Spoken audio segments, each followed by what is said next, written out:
All right, so I'm going to do two examples from the inequality section, number 15 and number 17 there. So this one does have a fraction in it. There are a couple ways that we could handle this. So when we have a fraction like this, we could just distribute. We could take that fraction, we can distribute that in here and work with it that way. That's one option. We could just try to get rid of the denominator by multiplying both sides by 3. That would go ahead and just cancel that out.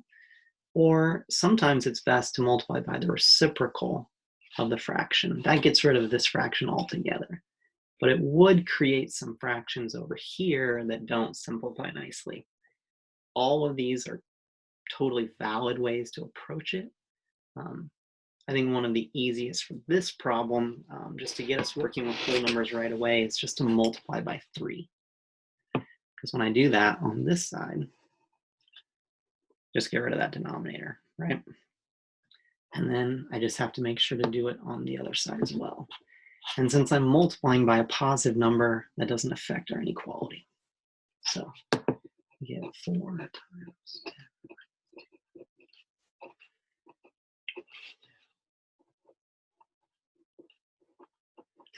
So we just get this. And now we can just go ahead and start solving it just like normal. So distribute that. 40 minus 2x is less than or equal to 33 plus 9x. Then I want to get my x's on one side. So I'm going to do that by adding 8x. Adding 8x.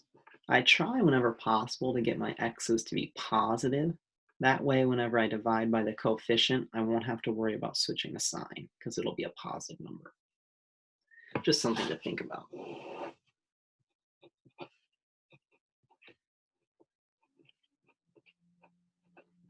Okay. And then I'm going to move this 33 over. So I get 7 is less than or equal to 17x. And then I divide by 17. Dividing by positive, that won't affect anything. And that is not a simplifiable fraction. So I get that 7 over 17 is less than or equal to x. I can and probably should write that in the other order to make it a little easier to read. So I can change this into x is greater than or equal to 7 over 17. These are equivalent statements, right? They're both saying that the x is bigger or equal. The x is the bigger side here. So that's the way we probably want to write that solution. All right. Next one. A couple different fractions again. Many ways to do this. I could distribute this and work that way. I could find a lowest common denominator, multiply both sides by that. I think that's what I'm going to do in this case. I'm going to find my LCD between 3 and 5. So that's going to be 15. 15 will be our LCD. And I multiply both sides by 15. You need to be careful with this, particularly on the right side. When I distribute this in, it'll go to the 1, but it'll go to this thing, and this whole thing is kind of one group since they are multiplied together. So I only have to multiply it by one part. I'm going to do that to the fraction part.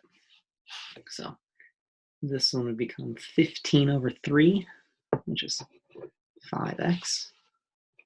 15 times 2 is 30. 15 times 6 is 90. So 90 over 5 is going to be 18, so negative 18. I can keep this just like this. And then 15 times 1. And now, still an inequality, much easier, only whole numbers, just have to finish it. So I'm going to distribute.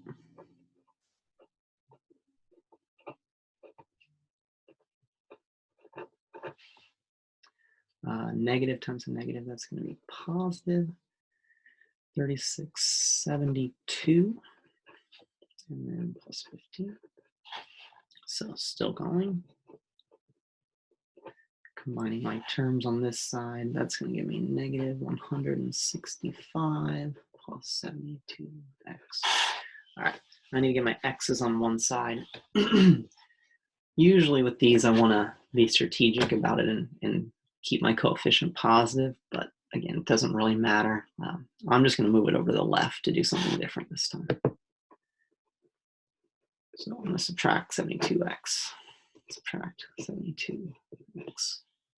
That's negative 67x plus 30 greater than negative 165. Okay, pretty close to the end. Minus 30. So negative 67x is greater than negative 195. And now I'm going to have to divide by the coefficient in front of x. And since I'm dividing by a negative, this greater than symbol is going to need to turn to a less than symbol. Always need to remember that anytime you divide by a negative. And this is usually the stage you run into that. Negative divided by negative is positive. It's 195 over 67. Boy, I think 67 is a prime number, so I don't believe this simplifies, but we could turn it into a mixed number. So let's see, 67, it's going to be 180, 21, 201. So it's not quite 3. 67 times 2 is 134. So 134, 61, 67. So it's going to be 2 and 61 67ths as a mixed number. Either way, you might even keep it just like this. Most of these answers aren't very nice on this worksheet. Kind of did that intentionally, regretted on some of them.